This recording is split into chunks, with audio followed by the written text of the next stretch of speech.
বিয়ে নিয়ে মেয়েদের কত স্বপ্ন থাকে, কত গোপন ইচ্ছা, কত আকাঙ্ক্ষা বছরের পর বছর ধরে তারা মনে পুষে রাখে।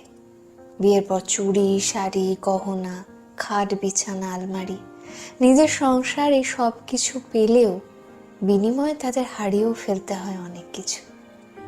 হয়তো সবসময় সেটা চোখে দেখা যায় না, কিন্তু আস্তে আস্তে হারিয়ে যায় অনেক মূল্যবান জিনিস। সবার আগে মেয়েরা যেটা হারায় সেটা হচ্ছে যত্ন। সকালবেলা কোনোদিন ঘুম থেকে উঠতে দেরি হলে কেউ জিজ্ঞেস তো করেই না, কি ব্যাপার, ঘুম থেকে উঠতে এত দেরি হলো, শরীর খারাপ নাকি? বরং বাড়ির বউ দেরি করে ঘুম থেকে ওঠার জন্য বাকি সবার মুখ ভার হয়ে যায়।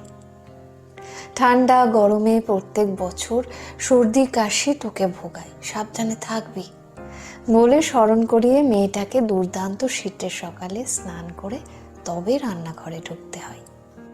একটু তুলসী মধু দেওয়ার কথা কারোর মাথাতেও আসে না। মাইগ্রেনের যন্ত্রণায় ছটফট করা মেয়েটাও শ্বশুর বাড়িতে এসে গ্রীষ্মের দুপুরে অবলীলায় ছাদে ভেজা কাপড় মেলে, শুকনো কাপড় তোলে। সে জানে এ বাড়িতে মাইগ্রেনের বাংলা অর্থ আধিক্যতা। এক টুকরো মাছ ছাড়া ভাত মুখে তুলতে না পারা মেয়েটা শনি, মঙ্গল, বৃহস্পতিবারে কেমন নিরামিষ খেতে শিখে যায়। চিকেনে গন্ধ পাওয়া মেয়েটা আজ দারুণ চিকেন রান্না করে সবাইকে খাওয়ায়।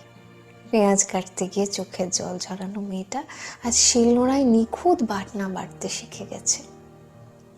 যে মেয়েটা কোনোদিন ভাত বেড়ে খেতে পারতো না, যে মেয়েটা নিজের খাবার নিলে কোনো দিন মাপ মতো হতো না, সেই মেয়েটাকে মাপ করে বাড়ির সবার খাবার বেড়ে দিতে হয়। মাপ করে রান্নায় মশলা দিতে হয়, মাপ মতো তরকারিতে জল দিতে হয়, চাল নিতে হয়, মাপ করে কথা বলতে হয়। অথচ অসুখে বিসুখে তাকে যত্ন করে খাবার বেড়ে দেওয়ার মতো কেউ থাকে না। দু একদিন যদিও বা কেউ দেয়, সুপ্ত ইচ্ছা থাকে সে কতদিনে সুস্থ হয়ে আগের মতো হয়ে উঠবে। নিঃস্বার্থ বিরাম আর বিশ্রাম দেওয়ার মানুষটুকু হারিয়ে যায়।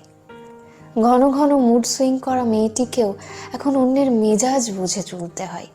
খুব কষ্ট হলেও কোন কথাটা বলতে হবে আর কোনটা ভেতরে চেপে রেখে দিতে হবে সেটা হিসেব করে নিতে শিখতে হয়। চরম উচিত বক্তা মেয়েটিও বিয়ে হয়ে এসে কথায় কথায় প্রতিবাদ করতে ভুলে যায়। সুখী সুখী মেয়েটাও সুখের চেয়ে শান্তি ভালো বুঝতে শিখে যায়। অন্য দুজনকে মা বাবা বলে ডাকাটা অভ্যস্ত করে নিতে শিখে যায়। ঝাল মুখে দিতে না পারা মেয়েটা লঙ্কা মেখে ভাত খেতে শিখে যায়। বাকিদের পছন্দের খাবারটা নিজেরও পছন্দের তালিকায় যোগ করে নিতে শিখে যায়। রাত 1টায় ঘুমিয়ে ভোর 5টায় উঠে পড়তে শিখে যায়। ঘরবার একা হাতে সামলে নিতে শিখে যায়। বাচ্চার বাবাকে খাটের জায়গা ছেড়ে দিয়ে নিজে কয়েক ইঞ্চি কোণে গুটিয়ে ঘুমোতে শিখে যায়। ছ্যাঁকা লাগা কথাবার্তাগুলো গায়ে মাখতে শিখে যায়। রাজ্যের অবহেলা হেসে মেনে নিতে শিখে যায়। আর ভুলে থেকে ভালো থাকতে শিখে যায়। আসলে মেয়েদের বিয়ের পর অনেক পরিবর্তন হয়। লক্ষ্মীমন্ত সুখ বিকিয়ে তারা মেনে নিতে আর মানিয়ে নিতে শিখে যায়। তো বন্ধুরা, কথাগুলো কিন্তু শুনতে খারাপ লাগলো, কথাগুলো কিন্তু বাস্তব সত্যি, তাই না?